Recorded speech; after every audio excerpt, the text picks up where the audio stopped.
প্রায় ১৬ বছর পর গ্রামের বাড়ি এলাম। চারিদিক কত সুন্দর, ফুরফুরে বাতাস, সবুজ ঘাস। উফ, দেখেই মন ভরে যায়। আমি আরিয়ান। আমার জন্মের আগেই আব্বু আম্মু ঢাকা চলে যায়, কারণ তারা গ্রামের বাড়িতে থাকতে স্বচ্ছন্দ বোধ করে না। গ্রামে এসেছি আজ দ্বিতীয় দিন। আমাদের গ্রামের বাড়ির যিনি কেয়ারটেকার, তার নাতি প্রায় আমাদের সমবয়সী। এখানে আমাদের বলতে আমি ও আমার দুইজন বন্ধুর কথা বলেছি। কেয়ারটেকার রফিক দাদুর নাতি আব্রাহাম আমাদের গ্রামটা ঘুরে দেখানোর জন্য বের হলো। প্রায় অনেক কিছুই ঘুরে ঘুরে দেখলাম। বেশ মনোরম পরিবেশ। গ্রাম ঘুরে বাড়ি ফেরার পথে দেখলাম একজন হুজুর একটা লোককে নিম পাতার ডাল দিয়ে মারছে আর বলতেছে, এই নিষ্পাপ ছেলেটি দেখো কেন এনেছি শয়তান, ছেড়ে দে এই নিষ্পাপ ছেলেটিকে। এটা দেখে আমি কৌতূহলবশত হুজুরের কাছে গিয়ে হুজুরকে বলি, আপনি কি মানুষ? একটা মানুষকে কিভাবে এমন করে অত্যাচার করেন আপনি? আপনি নিজের ভালো চাইলে ছেলেটিকে আর একটি ফুলের টোকাও দিবেন না। আপনাকে তো এর আগে কখনো গ্রামে দেখিনি, নতুন এসেছেন গ্রামে। মানে হুজুর, উনি খান সাহেবের নাতি। হো, শহর থেকে এসেছেন বুঝি। আপনি এদের বিষয়ে কিছু জানেন না।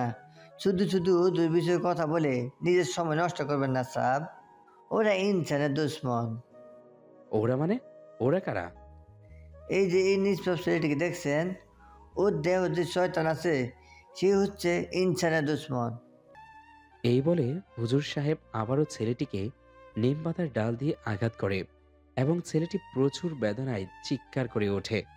এই করুণ দৃশ্য দেখে আমি থাকতে না পেরে হুজুরের হাত থেকে নিম পাতার ডালটা কেড়ে নিয়ে ফেলে দিই আর বলি, যদি ভালো চান ওকে ছেড়ে দিন, নয়তো আপনার বিপদ আছে বলে দিলাম। এই বলে আমি চলে আসছিলাম।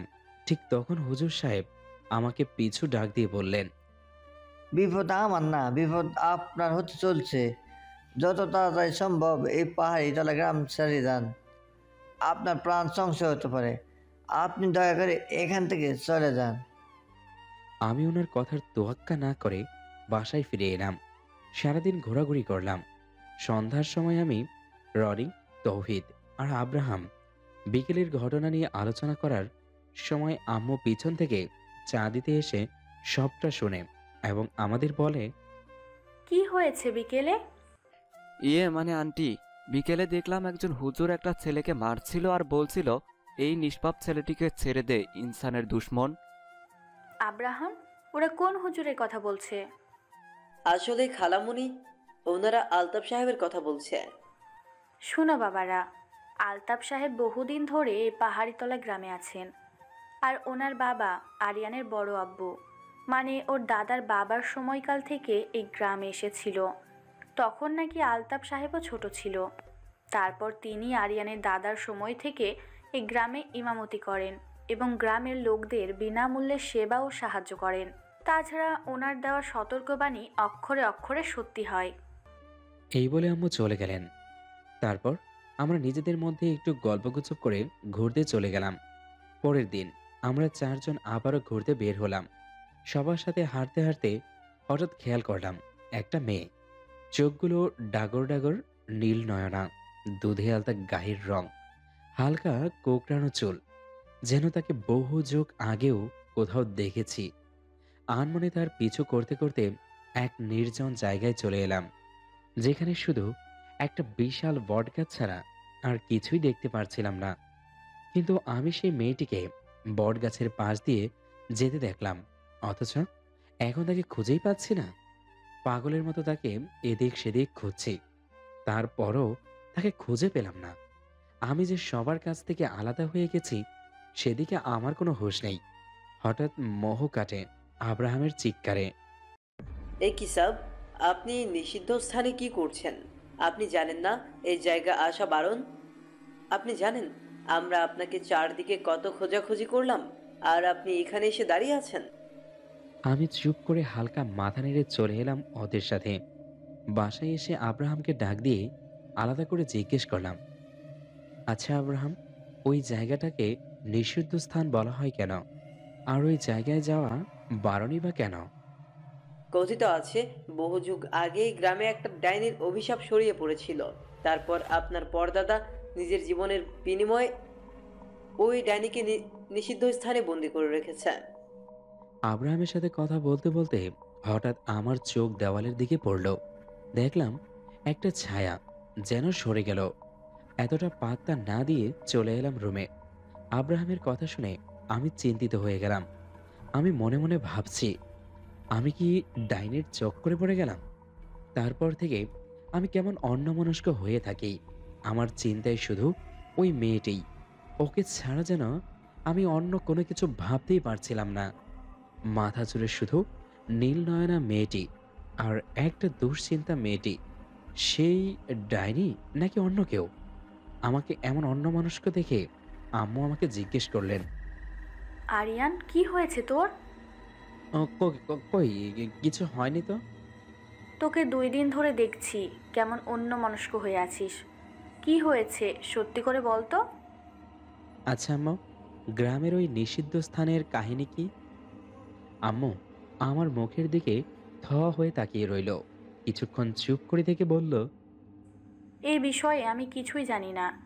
যা, অনেক রাত হয়েছে, এবার ঘুমোতে যা। আম্মুর কথায় আমার অনেক সন্দেহ হলো। তার চোখে মুখে এক ভয়ের ছাপ দেখতে পেলাম এবং সত্যিটা আড়াল করতে চাইছে। পরদিন সকালে ঘুম থেকে উঠে দোতলার বারান্দায় দাঁড়িয়ে নিচের দিকে খেয়াল করলাম, তৌহিদ আর আব্রাহাম কিছু একটা নিয়ে কথা বলতেছে। ওদের দেখে আমিও নিচে নেমে এলাম। ওদের সামনে যেতেই তৌহিদ আমতা আমতা করে বলল, কিরে, এত তাড়াতাড়ি ঘুম ভেঙে গেল? হ্যাঁ ওই আর কি। তখনই রনি ভেতর থেকে ডাক দেওয়ায় তৌহিদ তড়িঘড়ি করে ভেতরে চলে গেল। আমি আব্রাহামকে নিয়ে সেই মৌলানা আলতাফ সাহেবের বাসায় যাব ভাবলাম। আব্রাহামও সাথে সাথে রাজি হয়ে গেল। আব্রাহামকে সাথে নিয়েই চলে গেলাম আলতাফ সাহেবের বাড়ি। হুজুর, শহরের সাব এসেছেন আপনার সাথে দেখা করতে। কি মনে করে আসা হলো এই গরিবের দরবারে? ইয়ে মানে হুজুর সাহেব, আমাকে ক্ষমা করে দিবেন প্লিজ। আসলে আমি বুঝতে পারিনি। আমি ভেবেছিলাম আপনি ভুল কাজ করছেন, কিন্তু বাসায় গিয়ে আম্মুর মুখে আপনার ও আপনার পিতার কথা শোনার পর আমি আমার ভুল বুঝতে পেরেছি। ও, আমি কিছু মনে করিনি।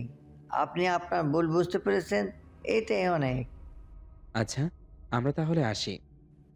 চলে যাবেন? আচ্ছা যান, কিন্তু যত তাড়াতাড়ি সম্ভব এই গ্রাম থেকে চলে যাবেন। আর একটা কথা, আপনার বন্ধুরাই কিন্তু আপনার বিপদ হয়ে দাঁড়াবে। মানে ওরা আমার বিপদ হবে কেন? সময় হোক সব বুঝতে পারবেন।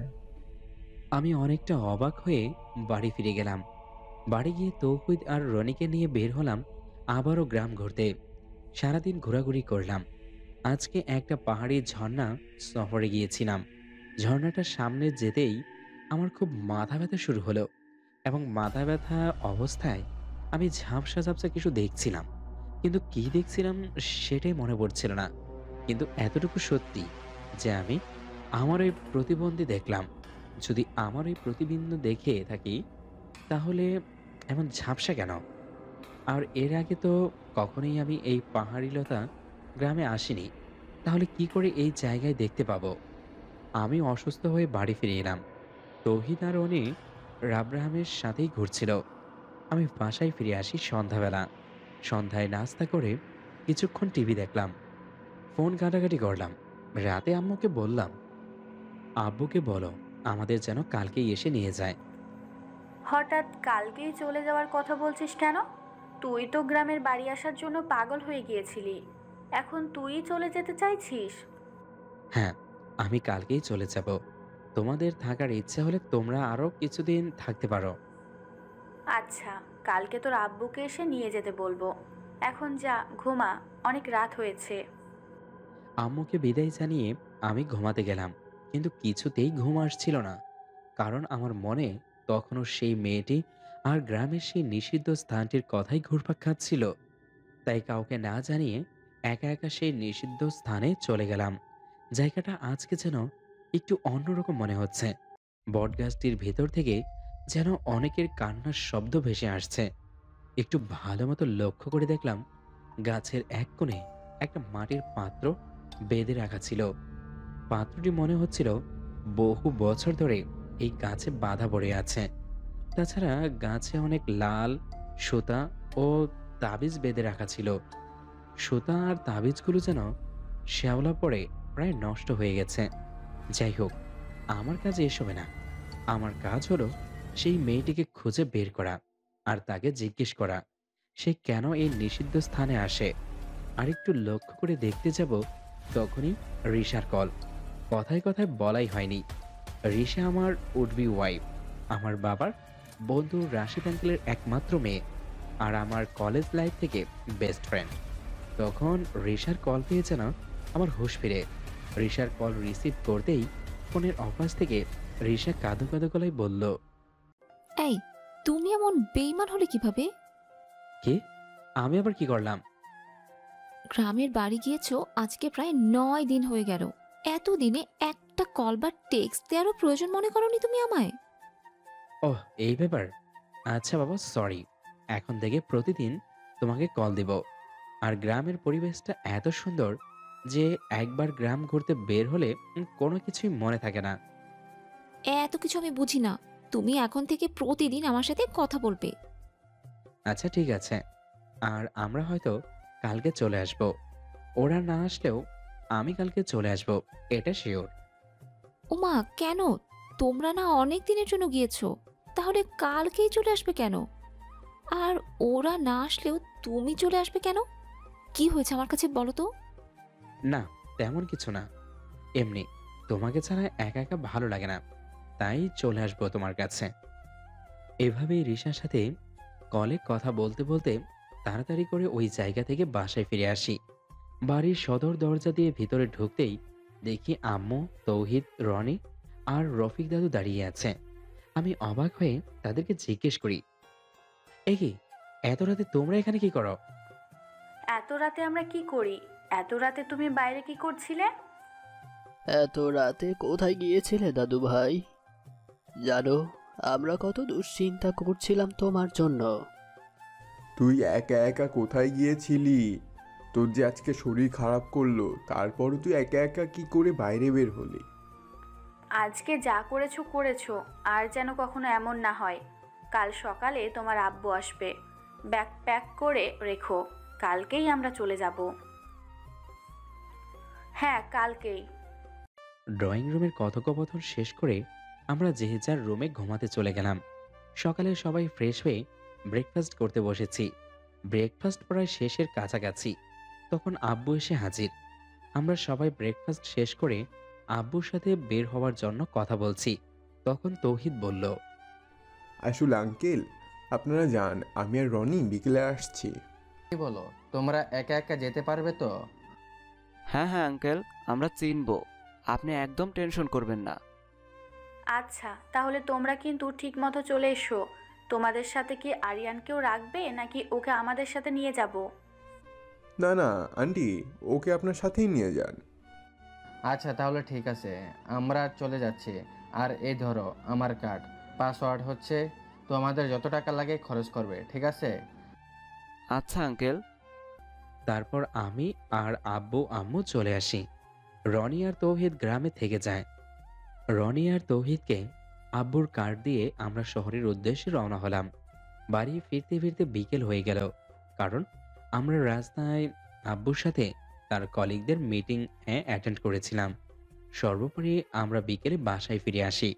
বাসায় এসেই সবার আগে আমি গোসল করতে গেলাম।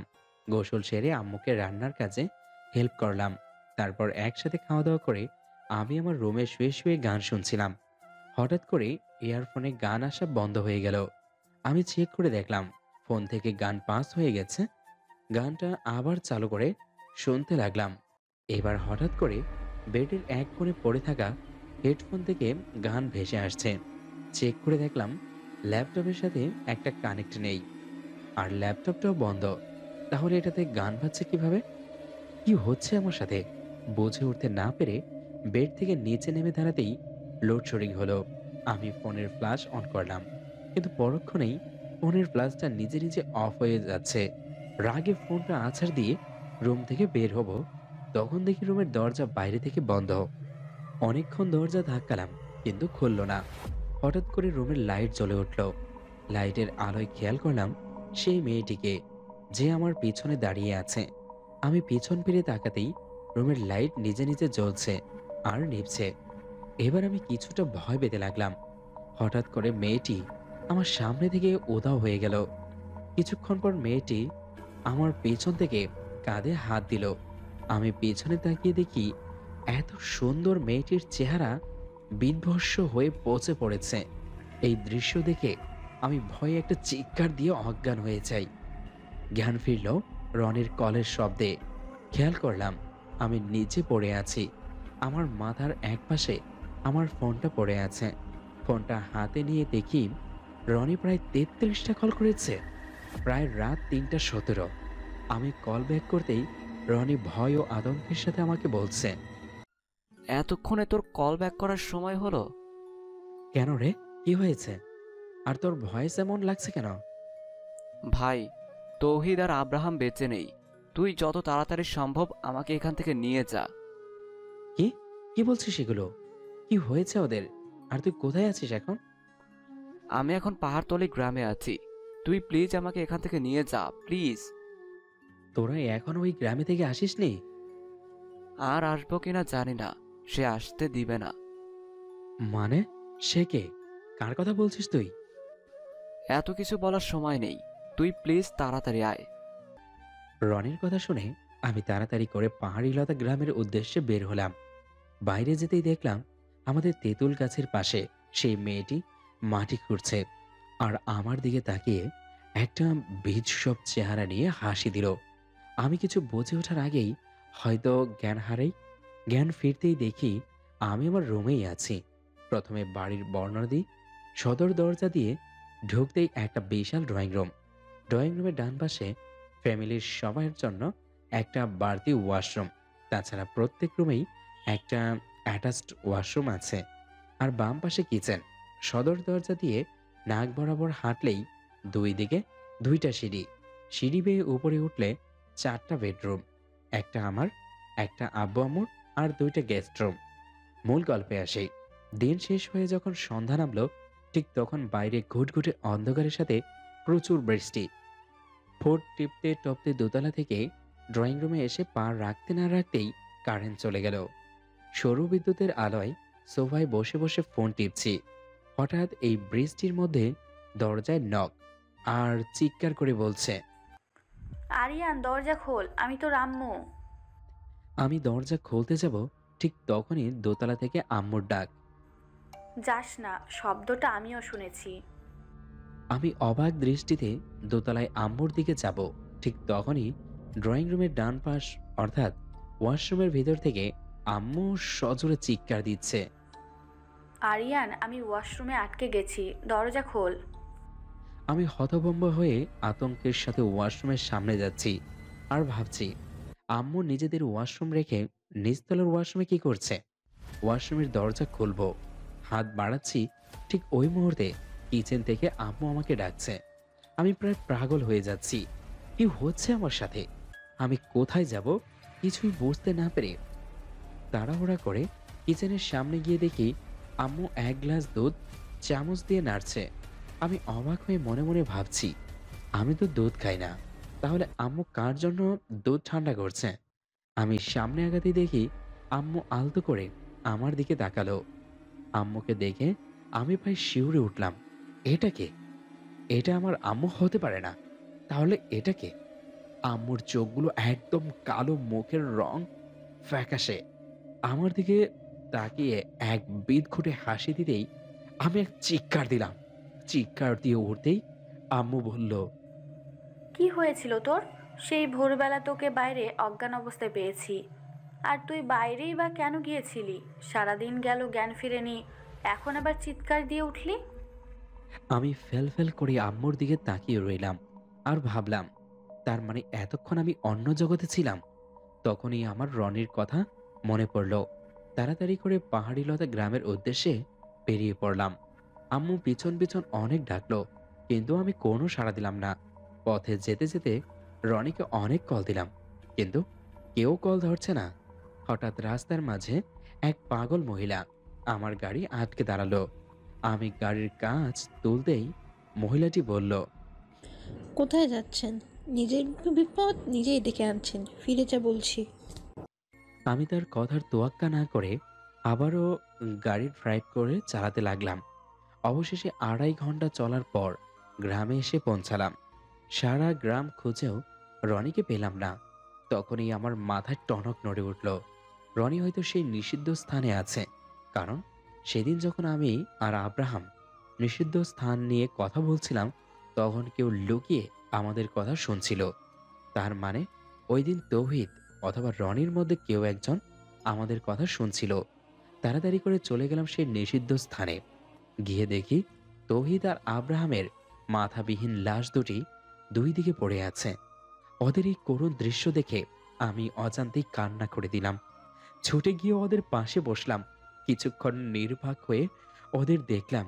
তারপর উঠে দাঁড়িয়ে খেয়াল করলাম গাছের ডালে সেই মাটির পাত্রটাও ভাঙা। গাছের শরীরে বাঁধা সুতো আর তাবিজগুলো নষ্ট হয়ে পড়ে আছে।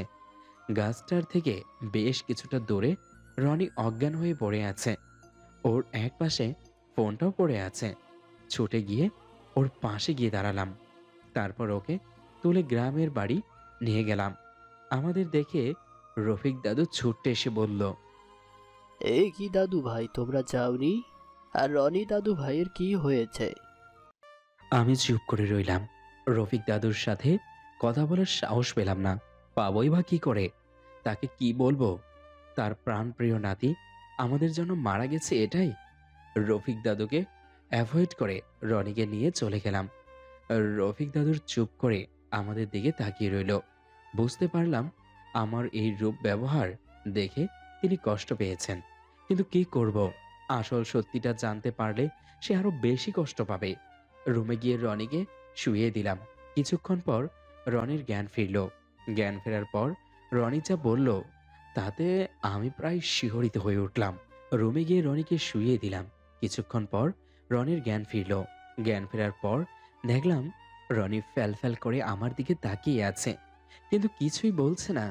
তখন ওই ফোনে রিশার কল এলো। আমি কলটা রিসিভ করলাম না। রনির পাশে গিয়ে বসলাম। রনিকে জিজ্ঞেস করলাম, কি হয়েছে? ওদের এই হাল কে করেছে? রনি আমাকে জড়িয়ে ধরে কাঁদতে কাঁদতে বলল, তৌহিদকে অনেকবার বারণ করেছিলাম, কিন্তু শুনলো না আমার কথা। কি করতে বারণ করেছিলি? আর কি করেছে ওরা? একদম প্রথম থেকে বল। আচ্ছা শোন তাহলে।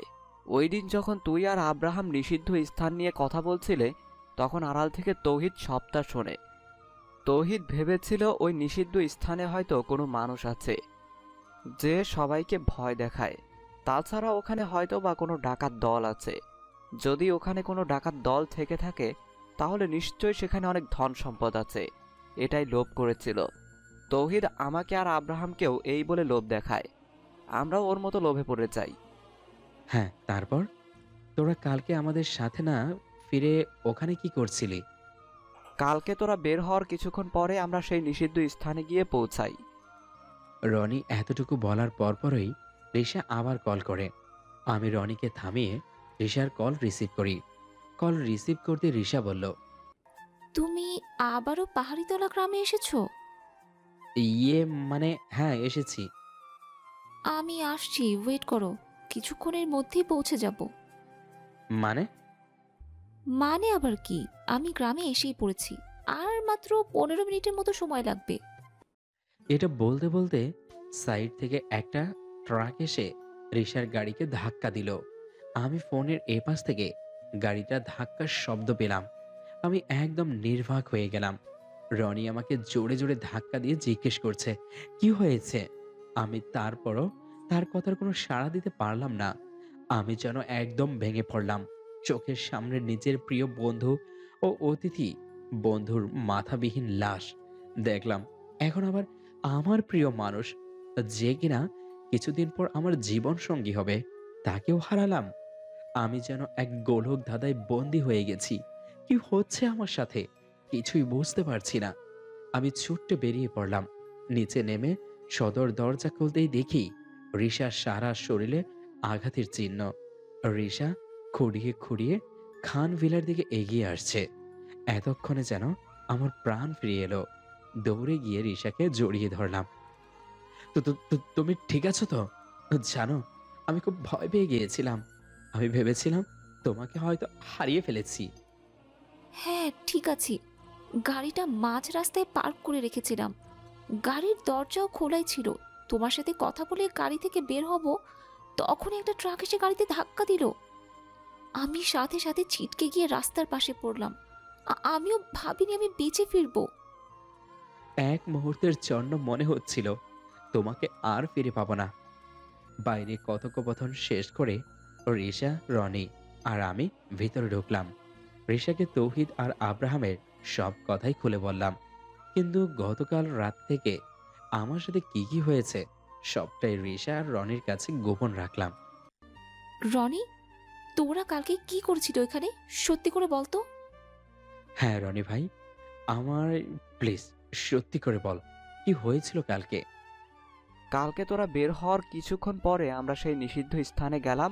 তারপর এই বলে রনি আবারও চুপ হয়ে গেল। কি হলো, চুপ করে গেলি কেন বল? আমি সেই কালো সময়টাকে আর মনে করতে চাইছি না। এই বলে কান্না করতে করতে বলল, দেখ, এইভাবে চুপ করে থাকলে কিন্তু কোনো কিছুরই সমাধান করা যাবে না। তারপর আমরা ওখানে গেলাম। যাওয়ার পরই তৌহিদ ওর হাতে থাকা বড় দাঁটি দিয়ে গাছে পেঁচানো সুতা আর তাবিজগুলো নষ্ট করলো। আমি আর আব্রাহাম অনেক না করেছিলাম, কিন্তু শোনেনি আমাদের কথা। সবশেষে তৌহিদ আব্রাহামকে বলে ওই মাটির পাত্রটাতে একটা ইট ছুঁড়ে মারতে, হয়তো ওর ভিতরে কিছু আছে। আব্রাহাম ওর কথা মতো একটা বড় ইটের টুকরো ছুঁড়ে মারল। সাথে সাথে চারদিকে বড় বড় তেলাপোকা দিয়ে ভরে গেল। কিছুক্ষণ পর সব তেলাপোকা একত্র হয়ে একটা মেয়ের অবয়ব হলো। এটাও সম্ভব? আচ্ছা তারপর কি হলো বল। তারপর সেই মেয়েটি হাওয়ার বেগে আব্রাহামের কাছে গিয়ে ওর ধর থেকে মাথাটা টেনে চিরে আলাদা করে ফেলল। এসব দেখে আমি আর তৌহিদ তাড়াতাড়ি করে পালাতে চেষ্টা করলে সেই ডাইনিটি তৌহিদের ধর থেকে মাথাটা টেনে ছিঁড়ে আলাদা করে ফেলল। ভাগ্য ভালো ছিল তাই আমি বেঁচে ফিরেছি। হঠাৎ করে দেখলাম রফিক দাদু দরজার আড়াল থেকে বেরিয়ে এসে বলল, আমার নাতিটা আর বেঁচে নেই। চুপ করে রইলাম আমরা। কি জবাব দেব তার কাছে? আমরা লজ্জা ও অপমান বোধে চুপ করে রইলাম। আমি আগেই জানতাম এমন কিছু একটা হবে। আগেই জানতেন মানে? যেদিন আরিয়ান দাদুভাই প্রথম এই গ্রামে পা রেখেছিল সেদিনই বুঝেছিলাম পেছনে ফেলে আসা অতীত এবার নতুন করে শুরু হওয়ার সময় এসেছে। মানে পিছনে ফেলে আসা অতীত বলতে কিসের কথা বললে? সময় হোক সব জানতে পারবে। এই বলে রফিক দাদু চলে গেল। অনেক রাত হয়েছে বিধায় আমরাও ঘুমাতে চলে গেলাম। যে যার মতো করে ঘুমাচ্ছে। হঠাৎ আমি দেখলাম সেই নীল নয়না মেয়েটি পায়ে ঘুঙ্গুর পরে আমার রুম থেকে বেরিয়ে গেল। আমিও তার পিছু পিছু বের হয়ে গেলাম। মেয়েটি একটা বন্ধ ঘরে গিয়ে প্রবেশ করলো। আমিও ওর পিছু পিছু বদ্ধ করে ঢুকতেই দেখি সামনের দেওয়ালে আমার একটা বড় পেন্টিং। কিন্তু আশ্চর্য করার বিষয়, পেন্টিংয়ে আমিটা জমিদারের পোশাক পরা ছিল। পাশেই আরেকটা পেন্টিং রাখা আছে, ওইটা ধুলোবালি দিয়ে একদম মাখামাখি। শুধু বোঝা যাচ্ছে পেন্টিংয়ে দুটো চোখ। চোখ দুটো আমি এর আগেও দেখেছি। হ্যাঁ হ্যাঁ, এর আগেও চোখ দুটো আমি দেখেছি। চোখ দুটো আমি চিনি। এগুলো সেই নীল নয়না মেয়েটির চোখ। হঠাৎ করেই কেউ আমার কাঁধে হাত দিতেই আমি চিৎকার দিয়ে উঠলাম, আমি আমি দাদু ভাই। ওহ আপনি! অবশেষে তুমি তোমার অতীতের বাহু ডোরে পৌঁছে গেছো। মানে?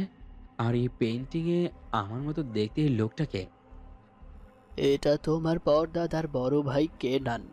তুমি দেখতে অবিকল তার প্রতিচ্ছবি।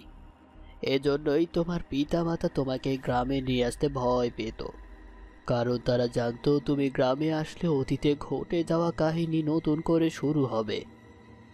আমি রফিক দাদুর কথার আগামাতে কিছুই বুঝতে পারছিলাম না।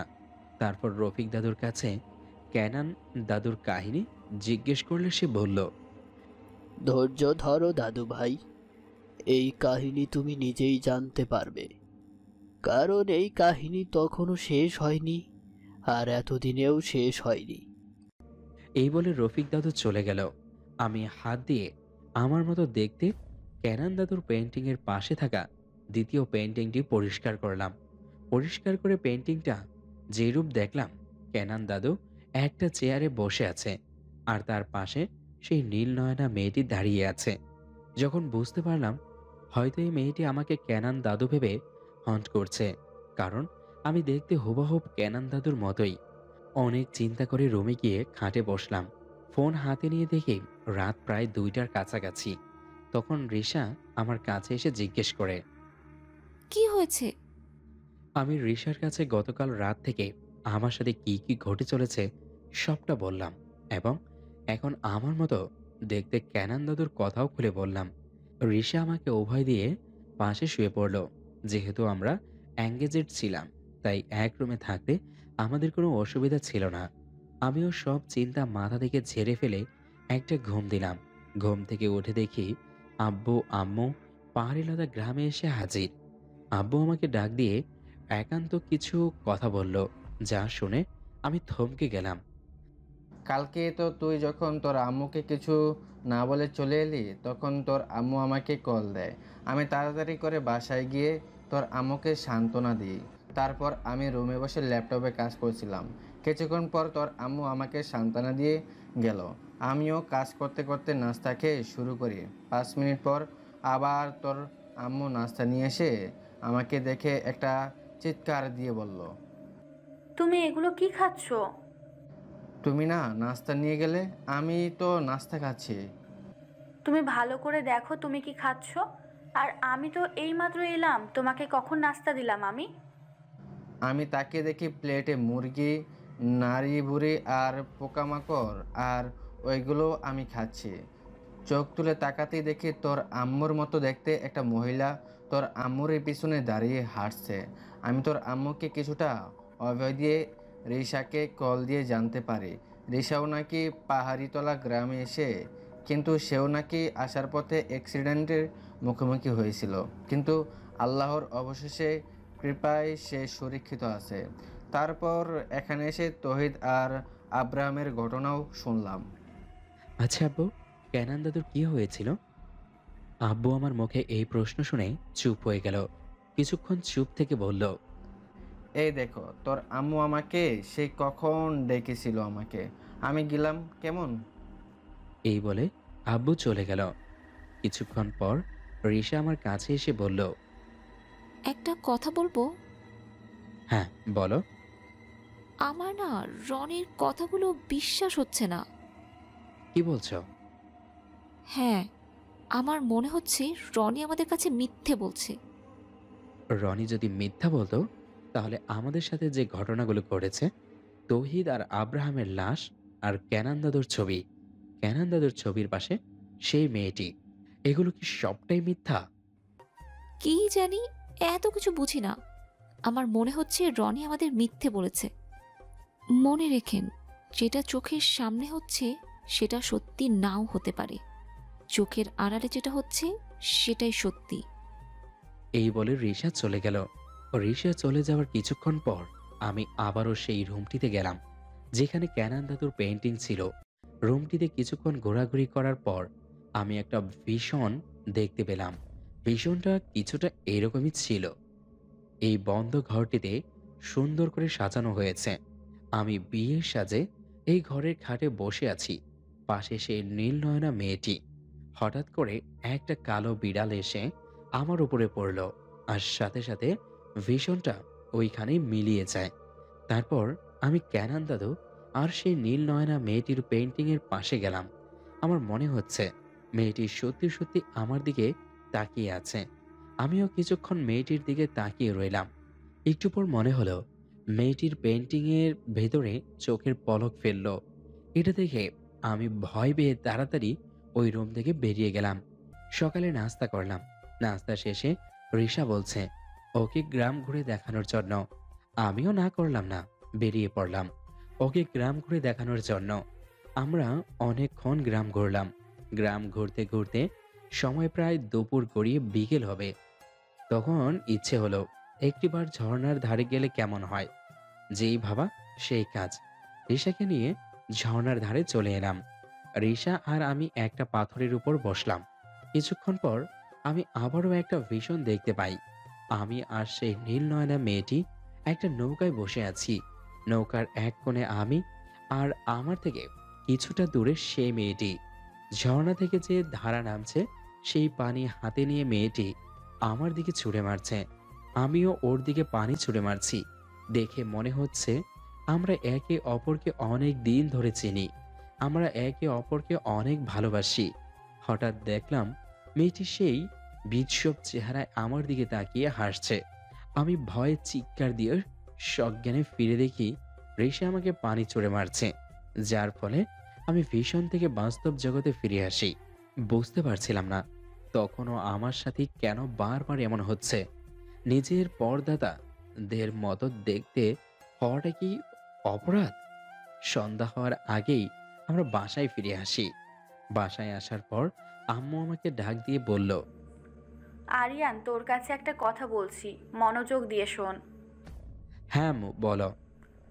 এখান থেকে যাওয়ার পর থেকে আমাদের সাথে অদ্ভুত অদ্ভুত ঘটনা ঘটছে। আজকে কিছুক্ষণ আগেও আমার সাথে একটা অদ্ভুত ঘটনা ঘটলো। আমি চাই না তোর আর রিশার কোনো প্রকার ক্ষতি হোক, তাই জন্য তুই আর রিশা যত তাড়াতাড়ি সম্ভব বিয়ে করে ফেল। হ্যাঁ তা তো করবই, কিন্তু কি হয়েছিল আজকে? আমি রান্নাঘরে রান্না করতে গিয়েছিলাম, হঠাৎ দেখি আমার মতো কেউ না, আমি নিজেই কাঁচা মাংস চিবিয়ে চিবিয়ে খাচ্ছি। মাংস খেতে খেতে এতটাই নেশাগ্রস্ত হয়ে গেছি যে নিজের শরীর থেকে মাংস কেটে খাচ্ছি। তারপর তোর আব্বু আমাকে পিছন থেকে কাঁধে হাত দিতেই আমার হুঁশ ফিরল। তারপর বুঝলাম আমি এতক্ষণ জেগে জেগে দুঃস্বপ্ন দেখেছি। রান্না শেষ করে গোসল করে নিজের রুমে এসে ড্রেসিং টেবিলের সামনে গিয়ে দাঁড়াতেই দেখি আমি নিজের হাতে নিজের মুখের চামড়া ছেড়েছি। এটা দেখে ভয়ে একটা চিৎকার দিতেই তোর আব্বু এসে আমাকে জড়িয়ে ধরে অভয় দিয়ে বলল, এটা নাকি আমার মনের ভুল। আম্মুর মুখে এসব শুনে আমিও আম্মুকে কিছুটা অভয় দিয়ে বললাম, অনেকক্ষণ তো হলো গ্রাম ঘুরে এলাম, চলো এবার খেতে যাই। তারপর ডাইনিংয়ে গিয়ে সবার সাথে রাতের খাবার শেষ করে যে যার রুমে চলে গেলাম ঘুমানোর জন্য। আজকের রুমমেট চেঞ্জ হয়ে গেল। আমি, আব্বু আর রনি এক রুমে থাকবো, আম্মু আর রিশা পাশের রুমে থাকবে। যথারীতি আমরা আমাদের যে যার রুমে চলে গেলাম। আমরা আমাদের রুমে শুয়ে আছি। আমিও প্রায় বেভুরে ঘুমে।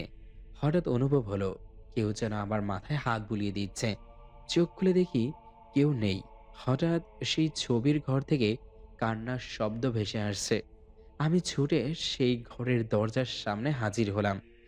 দরজাটা একটু ফাঁক করে ভিতরে তাকাতেই ভেতর থেকে কালো অভয় একটা আমার দিকে ছুটে এলো। আমি ভয়ে পিছিয়ে গেলাম।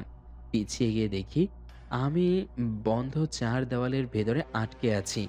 চারিদিকে শুধু কাঠের দেওয়াল।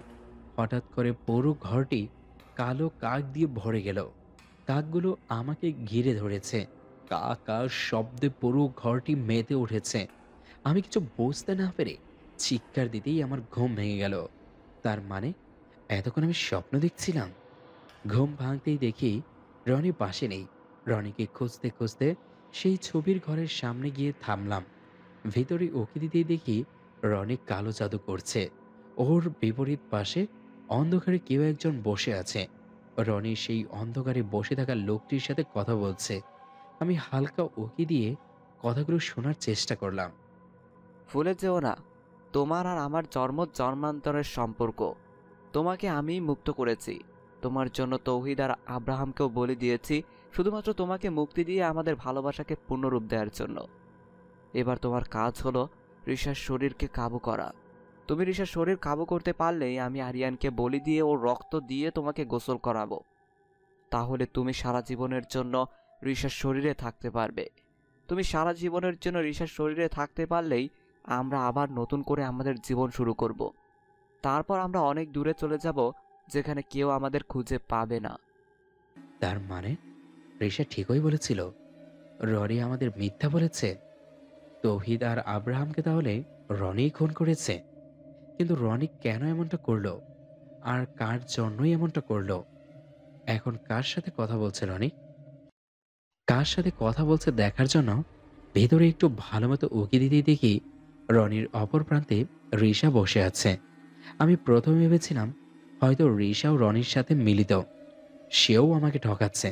কিন্তু না, এটা তো রিশা না। তাহলে কে ও? এই রিশার চোখগুলো সম্পূর্ণ সাদা, চেহারার রং ফ্যাকাশে। হঠাৎ করে রনি বলে উঠল, হানা রানী, এবার নিজের আসল রূপে আসো। যেদিন রিশার শরীর নিজের বশে আনতে পারবে সেদিন না হয় রিশা হয়ে থেকো।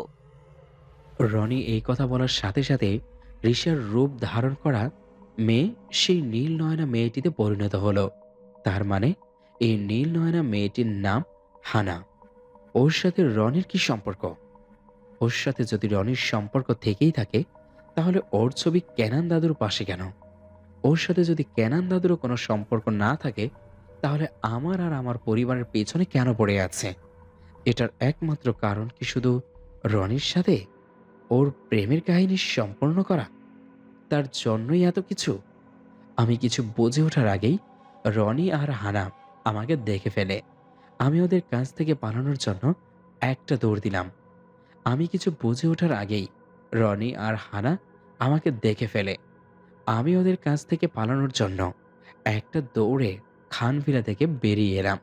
পাগলের মতো রাতের অন্ধকারে এদিক সেদিক ছোটাছুটি করছি। কি করব? কোথায় যাব? তখনই আম্মুর কল। কল রিসিভ করতেই আম্মু বলল, আরিয়ান, কই তোরা?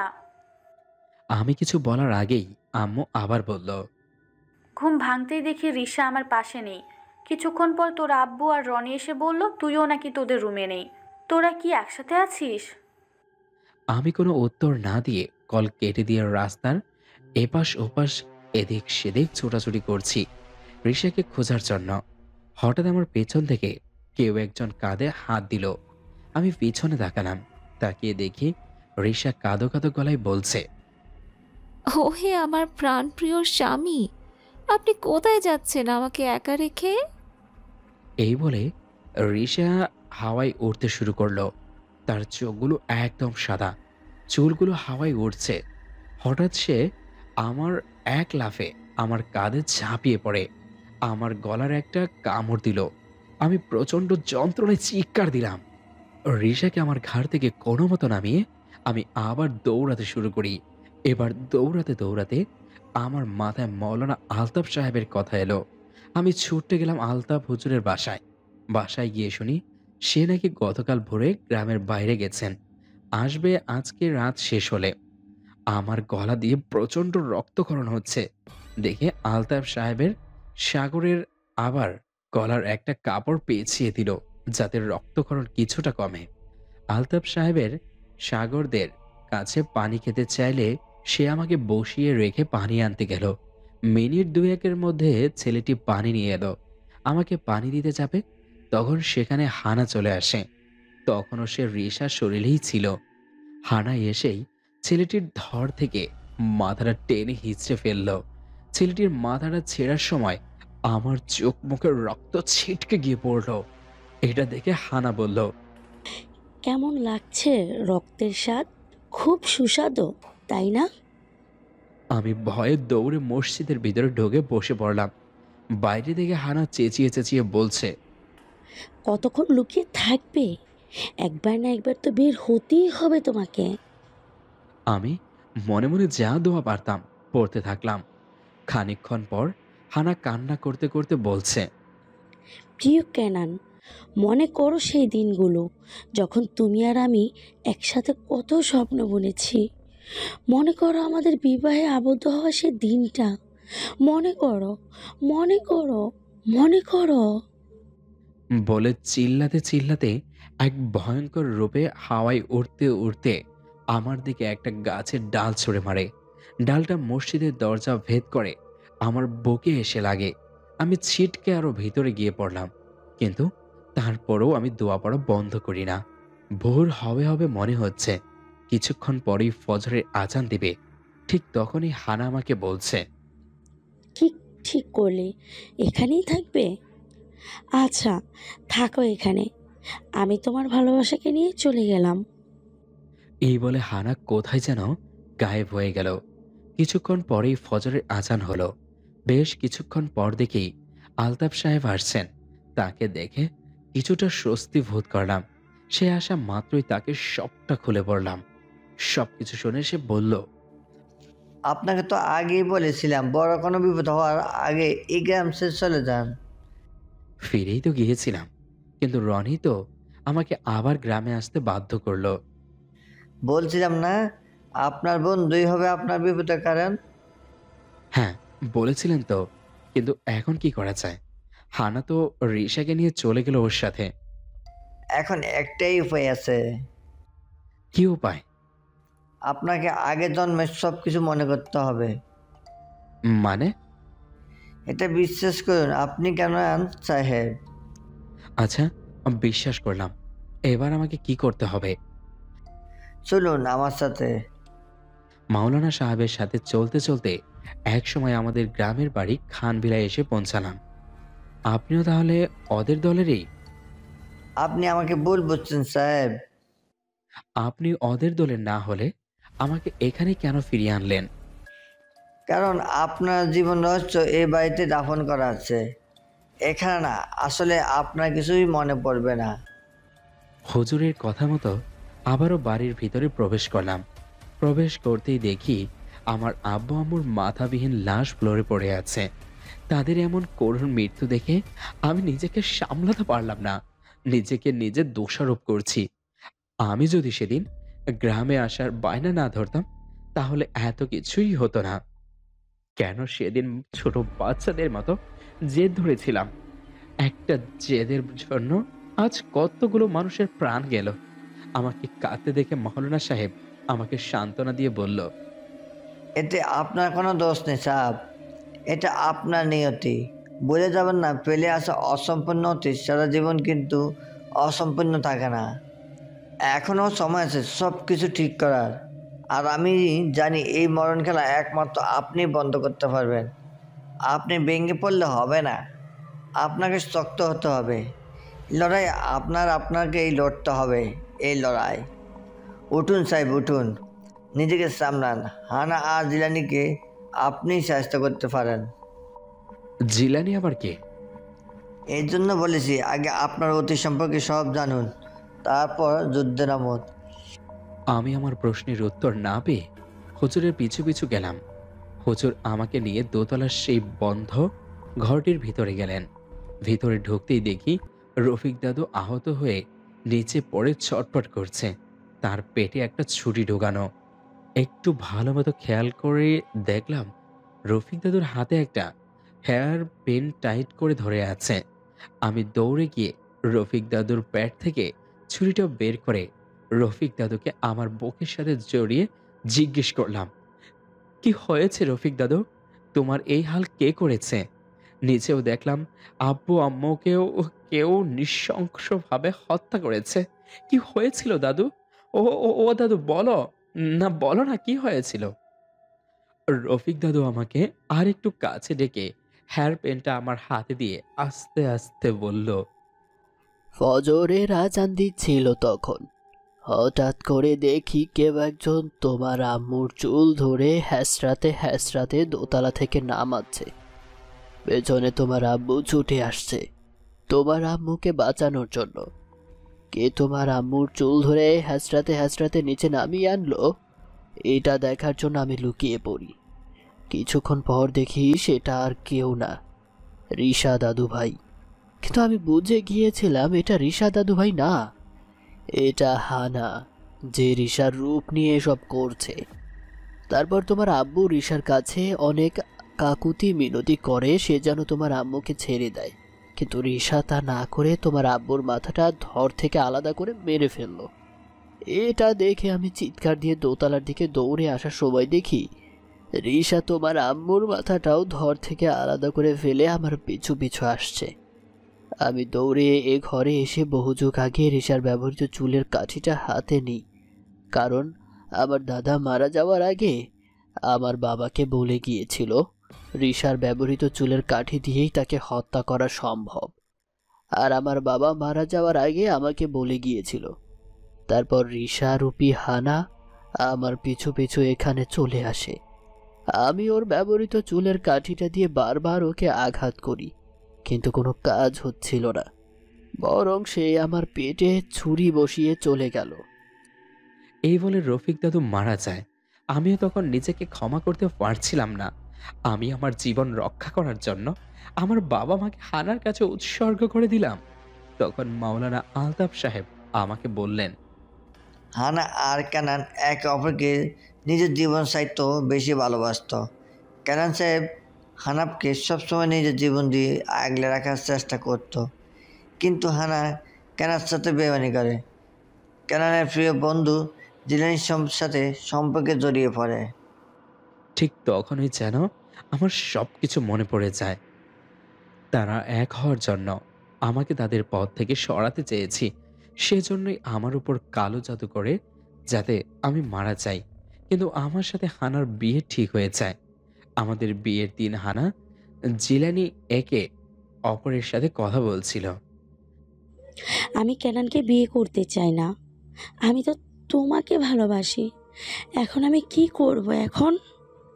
তুমি চিন্তা করো না, তুমি নিশ্চিন্তে কেনানকে বিয়ে করো। কেনানকে আমাদের রাস্তা থেকে হটানোর দায়িত্ব আমার। কেনান মারা গেলেও ভাগের সম্পত্তি ও তোমার হয়ে যাবে। হা হা হা হা। কিন্তু একটা কথা মাথায় রেখো, বাসটাতে কেনানকে পানি পান করতে দিবে না। আচ্ছা, মাথায় থাকবে। কিন্তু কি করবে তুমি? সময় হলেই জানতে পারবে। বিয়েটা সুন্দর মতো হয়েছিল সেদিন। তারপর বাসর রাতে আমি হানার পাশে গিয়ে বসলাম। কিছুক্ষণ গল্প করার পর আমার অনেক তৃষ্ণা পায়। তুমি একটু অপেক্ষা করো, আমি পানি পান করে আসছি। আজকের মতো একটা দিনে তুমি আমাকে একা রেখে চলে যেতে চাচ্ছ? বুঝেছি, তুমি আমাকে একটুও ভালোবাসো না। আরে এমনটা নয়। আচ্ছা, যাব না। খুশি তো এবার? হ্যাঁ, অনেক। এই বলে আরো কিছুক্ষণ গল্প করে আমরা ঘুমিয়ে পড়লাম। অপরদিকে জিলানি কালো জাদু চালিয়ে যাচ্ছে। মাঝরাতে আমার শরীর থেকে রুহটা বের করিয়ে নিল পানি পান করানোর জন্য। রুহটা যখনই পানির পাত্রে গেল তখনই হানা পাত্রটা ঢাকনা দিয়ে ঢেকে ফেলল। পরদিন সকালে খানবাড়ির দুঃখ নেমে আসে, কারণ খানবাড়ির বড় ছেলে কানান খান মারা গেছে। হানা কান্না করতে করতে বারবার গান হারাচ্ছিল। সকল নিয়ম মেনে কানান খানের লাশ দাফন করা হয়। কানান খানের মৃত্যুর কিছুদিন পর হানাব খান বিলাল লোকেরা দায়িত্ব নিয়ে জিলানির সাথে বিয়ে দেয়, কারণ সদ্য বিধবা হওয়া মেয়েটিকে পরিচিত কেউ ছাড়া অন্য কেউ বিয়ে করতে চাইবে না। যেহেতু কানান খানের ছোট ভাই হেলাল খান আরিয়ানের পরদাদা, কানান খান আগে বিয়ে করেছিল, তাই হানাবকে খান বিলার অন্ধকার কোনো পুত্র না থাকার কারণে কানান খানের কাছে বন্ধু জিলানির সাথে বিয়ে দেওয়া হয় এবং তাদের আগামী জন্ম নেওয়া সন্তানের জন্য কিছু জমি এবং নগদ টাকা দেওয়া হয়। ওদের বিয়ে মাস খানেক পর গ্রাম কোথা থেকে যেন এক ভদ্রলোক এসে বলছে এই গ্রামে অন্যায় হয়েছে, লোকজনকে জীবিত অবস্থায় দাফন করা হয়েছে। সবাই তাকে জিজ্ঞেস করলো কাকে জীবিত অবস্থায় দাফন করা হয়েছে। সেই লোকটি কানান সাহেবের কথা বলল। লোকটি খানবিলাস সেই ঘরটিতে যায় যেখানে কানান আর হানার বাসার ঘর সাজানো হয়েছিল। ওই ঘরের খাটের নিচে থেকে সেই পানির পাত্রটা বের করে সবাইকে বলে, এই ঘটের মধ্যে এই বাড়ির বড় ছেলের রূহ এখনও আটকে পড়ে আছে। সাবধান, এই ঘর থেকে যেন ওর আত্মা কখনো বের হতে না পারে। যদি কখনো ভুলবশত কেউ এমনটা করে তাহলে গ্রামের মহামারী নেমে আসবে, কারণ ওর আত্মা ঘর থেকে বের হওয়ার পর নিজের শরীর খুঁজবে, আর যদি নিজের শরীর খুঁজে না পায় তাহলে গ্রামের সবাইকে শেষ করে ফেলবে। এই বলে সে ভদ্রলোকটি পানির পাত্রটা গ্রামের সেই বট গাছটিতে নিয়ে বেঁধে রাখে। তারপর হানা হয়তো সত্যি কানানের শূন্যতা অনুভব করছিল, তাই জন্য একদিন রাতে পাগলের মতো ছুটে গিয়ে সেই পাত্রটা মুখ উন্মুক্ত করে দেয়। সাথে সাথে পাত্র থেকে জোরো হাওয়া প্রবাহিত হলো। তৎক্ষণাৎ তেমন কিছু হয়নি। হানার কানানকেও তার আশেপাশে দেখতে না পেয়ে চলে নিজে বাড়িতে চলে আসে। আমি আবারও বললাম, হানা তো সেদিন বাড়ি ফিরে যায়, কিন্তু আমি ঘর থেকে মুক্তি পাওয়ার পর নিজের শরীর পাগলের মতো খুঁজতে থাকি, কিন্তু কোথাও খুঁজে পাচ্ছিলাম না। নিজের শরীর খুঁজে না পেয়ে রাগে আর ক্ষোভে পুরো গ্রামে অভিশাপ দিই। গ্রামের প্রতিটি নদী, নালা, খাল, বিল, পুকুর, ঝর্ণা, পানির কল সব সব সব বিষাক্ত হয়ে যায়। যেই পানি পান করছিল সেই জীবন হারাচ্ছিল। শিশু থেকে বৃদ্ধ কেউই মুক্তি পায়নি আমার অভিশাপ থেকে। আমার অভিশাপে অভিশপ্ত হতে লাগলো গ্রামটি। গ্রামের সবাই তখন নিজের জীবন বাঁচানোর জন্য পাগলের মতো গ্রাম পরিত্যাগ করতে লাগলো। হ্যাঁ, ঠিক তখনই সেই লোকটি আবার গ্রামে এসে পৌঁছায়। সেই লোকটি ক্ষিপ্ত হয়ে বলল, এই দুষ্কর্য কেন করেছো তোমরা? আমি বারংবার না করেছিলাম কেউ যেন এমন ভুল না করে। যদি এমনটা করো তাহলে এই গ্রামে অভিশাপ লিপ্ত হবে। তখন গ্রামবাসীরা সবাই সেই লোকটির কাছে জানতে চায় এই কাজ কে করেছে। লোকটি হানার দিকে আঙুল তুলে বলে এই কাজটি হানা করছে। তখন হানা বলল, আমি লোভে পড়ে জিলানির সাথে হাত মিলিয়ে আমার ভালোবাসার মানুষকে হত্যা করি, কিন্তু বিশ্বাস করুন আমি জিলানির সাথে সুখী নেই। আমি প্রতিটা দিন কেনানের শূন্যতা অনুভব করি এবং কেনানকে ভুলতে পারছিলাম না। আমি ভেবেছিলাম কেনানকে মুক্তি করে দিলে হয়তো আমরা আবার এক হয়ে যাব, কিন্তু আমি বুঝতে পারিনি আমার ছোট্ট একটা ভুলে পুরো গ্রামটি অভিশাপে ভরে যাবে, শত শত মানুষ মারা যাবে। আপনারা আমাকে যা শাস্তি দিবেন আমি তাই মাথা পেতে নেব। বলুন আমাকে কি করতে হবে? তুমি ওকে হত্যার পরিকল্পনা করেছিলে আর তুমি ওকে মুক্ত করেছো। এখন তোমাকে ওকে আটকাতে হবে। কি করতে হবে আমায় বলুন? আমি যে কাজটির কথা বলবো এতে কিন্তু তোমার প্রাণ সংশয় হতে পারে। আমি তাতেও রাজি। ঠিক আছে, তাহলে শোনো। আমি জানি কেনান এখনো তোমাকে ভালোবাসে, আর কেনানকে যদি কেউ প্রকাশ্যে আনতে পারে সেটা একমাত্র তুমি, তোমার ভালোবাসা। আচ্ছা, তারপর? তুমি কেনানকে ডেকে আনবে। তারপর আমি তোমাকে একটা থালা দেব। সেই থালাটি ভরে পানি তোমার সামনে রাখবে। যেহেতু কেনানের উপস্থিতিতে সকল পানি বিষাক্ত হয়ে যায়, সেহেতু ওই থালার পানিও বিষাক্ত হয়ে যাবে। কেনান তোমার সামনে হাজির হলেই তুমি সেই থালার পানিটা পান করবে। যদি কেনান তোমাকে এখনো ভালোবাসে তাহলে সে তোমার কাছে ছুটে যাবে। কেনান যখন তোমার সামনে যাবে তখন তুমি কেনানকে কথায় কথা আটকে রাখবে। তারপর বাকি কাজটা আমি করব। হানা সেই ভদ্রলোকের কথা অনুযায়ী পরের দিন সন্ধ্যাবেলা তার দেওয়া থালাটি নিয়ে বের হবে। তখনই জিলানি হানাকে বাধা দেয়, সে যেন বাড়ি থেকে এক পাও না বের হয়।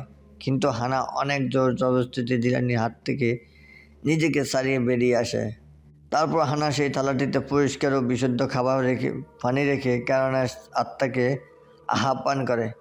কিছুক্ষণ পরে সেখানে প্রচণ্ড বেগে তুফান শুরু হয়। তারপরে সেখানে কেনানের উপস্থিতি হয়। কেনানের উপস্থিতির ফলে ওই থালাতে রাখা পানি বিষাক্ত হয়ে যায়। কেনানের উপস্থিতি দেখে হানা দৌড়ে গিয়ে সে পানি পান করে। এটা দেখে কেনান ঘাবড়ে যায় এবং ছুটে যায় হানার কাছে, কিন্তু ততক্ষণ হানার অবস্থা অনেক খারাপ হয়ে গেছে। কিন্তু হানা হাল ছাড়ে না। সে ওই ভদ্রলোকটির কথা অনুযায়ী কেনানকে কথাটায় আটকে রাখার চেষ্টা করছিল। আমাকে ক্ষমা করে দিও কেনান। জায়দাদ আর ক্ষমতার লোভ আমাকে এতটাই নিচে নামিয়েছিল যে আমি প্রকৃত ভালোবাসাই বুঝতে পারিনি। আমাকে আবারও ক্ষমা করে দিও, কারণ আমি তোমাকে দেওয়া কথা রাখতে পারিনি। আমি বলেছিলাম তোমাকে ছাড়া আমি আর কাউকে স্বামী হিসেবে স্বীকৃতি দেব না, কিন্তু আমি জিলানিকে বিয়ে করেছি। দয়া করে আমাকে মাফ করে দিও। আজীবন এখন থেকে আমি তোমাকে অভিশাপ দিলাম। তুমি কোনোদিন নিজের জীবনে প্রত্যক্ষ ভালোবাসা পাবে না, এমনকি তোমাকে কোনো পুরুষ ভালোবাসবে না। শুধু এই জন্মে না, কোনো জন্মেই তুমি তোমার ভালোবাসা পাবে না। দয়া করো আমাকে এই অভিশাপ দিও না। এই বলে হানা সেখানে শেষ নিঃশ্বাস ত্যাগ করে। ঠিক তখনই কেনন খুব জোরে বিকট শব্দে চিৎকার দিয়ে ওঠে। কেনন পিছনে তাকাতেই দেখে সে ভদ্রলোকটি নিজের সর্বস্ব দিয়ে কেননের আত্মাকে মুক্তি করার চেষ্টা করছে। তারপর সে ভদ্রলোকটিকে কেনানের মাথায় আল্লাহর পবিত্র কোরআনের কিছু অংশ জোরে চেপে ধরে ফেলে সেখানে কেনান নিশ্চয়ই হয়ে পৃথিবী থেকে বিদায় নেয় এবং ওর আত্মার মুক্তির সাথে সাথে পাহাড়তলা গ্রাম আবারও আগের মতো জনবহুল হয়ে যায়। চারদিকে সবুজ আর সবুজ, পাহাড়ি ঝর্ণা, নদী নালা, খাল বিল সব কিছু আগের মতো সতেজ হয়ে যায়। ভদ্রলোকটি নিজে কাজ করে চলে যাচ্ছিল, তখনই আপনার পর দাদা হেলাল খান লোকটিকে আটকায়। কে আপনি? আর কেনই বা নিজের জীবনে ঝুঁকি নিয়ে আমাদের গ্রাম রক্ষা করলেন? আমি মেজবার আলী, আমি একজন ইমাম। আমাকে স্বপ্নযুগে বিভিন্ন জায়গায় বিপদাত্তি দেখানো হয় এবং কিভাবে সে জায়গাটি বিপদমুক্ত করা যায় তার উপায় বলে দেয়া হয়। আর আপনাদের গ্রামের বিপদও আমাকে স্বপ্নে দেখানো হয়েছিল, এজন্য আমি আপনাদের সাহায্য করেছি, এটা আমার কর্তব্য। আপনি চাইলে আমাদের গ্রামে থেকে যেতে পারেন। থেকে কি করব? আমরা আপনার উপকার স্বরূপ আমাদের গ্রামে আপনার নামে একটি মসজিদ স্থাপন করতে চাই এবং সেই মসজিদের ইমাম হবেন আপনি। দয়া করে না করবেন না। আচ্ছা, আপনারা যখন এত করে বলছেন আমি আর না করব না। সেই মেষ বাবার আলী ছিল আমার দাদা। তিনি মারা যাওয়ার আগে আমার পিতাকে এই গ্রামের দায়িত্ব দিয়ে যান এবং আমার পিতা মারা যাওয়ার আগে আমাকে। আমার তো আগের জন্মের কথা সবটাই মনে পড়ল, কিন্তু হানার এমন অবস্থা হলো কিভাবে? ও তো সেদিন মারা গিয়েছিল, তাহলে আবার প্রেতাত্মা হয়ে ফিরে এলো কিভাবে, তাও আবার এত বছর পর? ভুল, এত বছর পর নয়, হানা সেদিন 2 বছর পরেই ফিরে এসেছিল। মানে কিভাবে? ওই দিন পর গ্রাম আবার আগের মতো হয়ে যায়। বহুদিন এভাবে গ্রামে সুখ শান্তি ছিল, কিন্তু একদিন রাতে জিলানি নিজের কাজ শেষ করে বাড়ি ফিরছিল, তখন দেখে রাস্তায় একজন মহিলা কান্না করছে।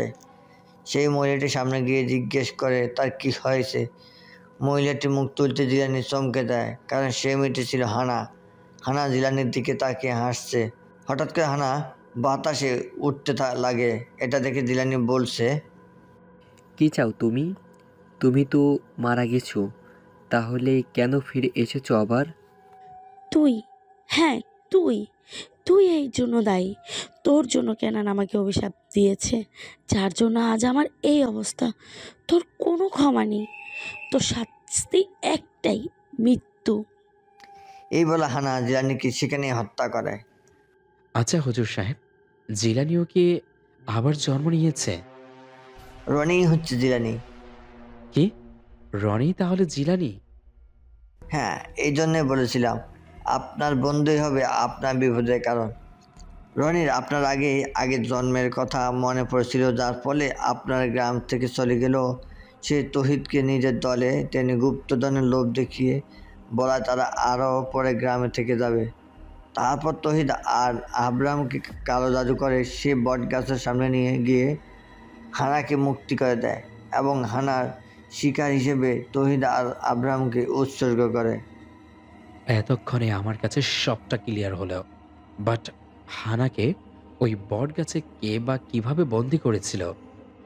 হানাকে আপনার পর দাদা হেলাল খান আমার দাদার সাহায্য নিয়ে ওই বট গাছে বন্দি করেছিল। কিভাবে? ওই দিন হানা ডাইনি হওয়ার পর জিলানিকে হত্যা করে। তারপর থেকে প্রতিদিন গ্রামে একজন করে যুবক নিখোঁজ হয়ে যায় এবং পরদিন সকালে তাদের ওই বট গাছের ডালে ফাঁসিরত অবস্থায় পাওয়া যায়। এইভাবে আবারও গ্রামে আতঙ্ক ছড়িয়ে পড়তে থাকে। তখন তোমার পর দাদা ছিল এই গ্রামের জমিদার, আর তার জমিদার হওয়ার পূর্বে তার বড় ভাই কেনান খান ছিল এই গ্রামের শ্রেষ্ঠ জমিদার, কিন্তু তার অকাল মৃত্যুর পর গ্রামের দায়িত্ব হেলাল খানের উপর যায়। গ্রামের জমিদার হওয়ার কারণে তাকে এর সমাধান খুঁজতে হয়। সে আমার দাদার কাছে যায়। মেজবার আলী, যেভাবেই হোক একটা উপায় বের করতে হবে। এই গ্রামকে ওই ডাইনির হাত থেকে রক্ষা করতেই হবে। আমি যা ভাবছি সেটা করতে হলে ওই ডাইনিকে বন্দি করা যাবে, কিন্তু কি? কিন্তু যে কোনো একজন পুরুষকে নিজের জীবন বিসর্জন দিতে হবে। তাহলে আর দেরি কিসের? আমি দেব আপনার জীবন বিসর্জন। কি বলছেন এসব আপনি? আপনি এই গ্রামের কর্তা, আপনার কিছু হলে এই গ্রামের কি হবে? তুমি চিন্তা করো না, সব ঠিক হয়ে যাবে। তুমি শুধু উপায় বলো। আপনাকে ওই ডাইনিকে প্ররোচন দিয়ে সামনে আনতে হবে। যেহেতু সে প্রেম প্রেয়সী ডাইনি গ্রামের যুবক ছেলেদের সাথে যৌনমিলন করার পর তাদের মেরে ফেলে, তাহলে আপনাকেও সে একই রাস্তা অবলম্বন করতে হবে। ওকে আপনার সাথে যৌনমিলন করার জন্য প্ররোচিত করবে, যাতে ও আপনার সামনে সামনে আসে। আচ্ছা, তারপর কি করব? দাঁড়ান, আগে ওর ব্যবহৃত কোনো একটা জিনিস আমার কাছে এনে দিন। তারপর হেলাল খান হানার বাড়ি থেকে হানার ব্যবহৃত চুলের কাঠিটা মেজবার আলীর কাছে নিয়ে যায়। এই চুলের কাঠিটা আপনার এমন একজন বিশ্বস্ত মানুষের কাছে দিবেন যে যুগ যুগ পর্যন্ত এটা সামনে রাখতে পারবে। কিন্তু কেন? কারণ আজকে আপনি এই ডাইনিকে হত্যা করতে পারবেন না, তবে বন্দি করতে পারবেন। এই ডাইনির হত্যা একমাত্র আপনার ভাই কেনান খানই করতে পারবে। কিন্তু আমার ভাই যে মারা গেছে আরো 2.5 বছর আগে। সে দ্বিতীয়বার জন্ম নেবে। এই গ্রামে তাকে আবার ফিরতে হবে তার অসমাপ্ত কাহিনী সমাপ্ত করতে। আচ্ছা ঠিক আছে, এবার আপনি উপায়টা বলুন, তারপর ওকে সামনে আনার পর কি করব? ডাইনিটা আপনার সামনে আসার পর আপনি ওর দিকে এই পবিত্র জমজমের পানি ছিটিয়ে দেবেন। তারপর বাকি কাজটা আমি করব। আপনাকে কিছু করতে হবে না, আপনি আমাকে বলুন, আমি সবটা করব। না, এর পরের কাজটুকু অনেক বিপজ্জনক, আপনার জীবন সংশয় হতে পারে। হোক, তবুও আমি এই কাজটুকু করব। ঠিক আছে, তবে শুনুন, ওর দিকে জমজমের পানি ছিটিয়ে দেওয়ার পর ওই পাগলের মতো যন্ত্রণা ছটফট করবে, তখনও আপনাকে আঘাত করবে। আপনি আপনার রক্ত এই মাটির পাত্রটার ভিতরে ফেলবেন, তখন সাথে সাথে ওই ডাইনিটাও মাটির পাত্রে বন্দী হয়ে যাবে। মেজবার আলী কথা মতো পরের দিন মাঝরাতে হেলাল খান হানানকে আহ্বান করে নিজের সাথে যৌন মিলন করতে। হানা তার ডাকে সাড়া দিতে চলে আসে। হানা তার সামনে যেতে সে হানার দিকে জমজমের পানি ছিটিয়ে দেয় এবং হানা অসহ্য যন্ত্রণায় নিজে বড় বড় নখ দিয়ে হেলাল খানের পেটে ঢুকিয়ে দেয়। পেট থেকে নখগুলো বের করে এবার গলায় আঘাত করে, কিন্তু হেলাল খানও নিজের জীবনের কথা চিন্তা না করে নিজের রক্ত সেই পাত্রটাকে ফেলে এবং সাথে সাথে হানার অতৃপ্ত আত্মা সেই পাত্রে বন্দী হয়ে যায়।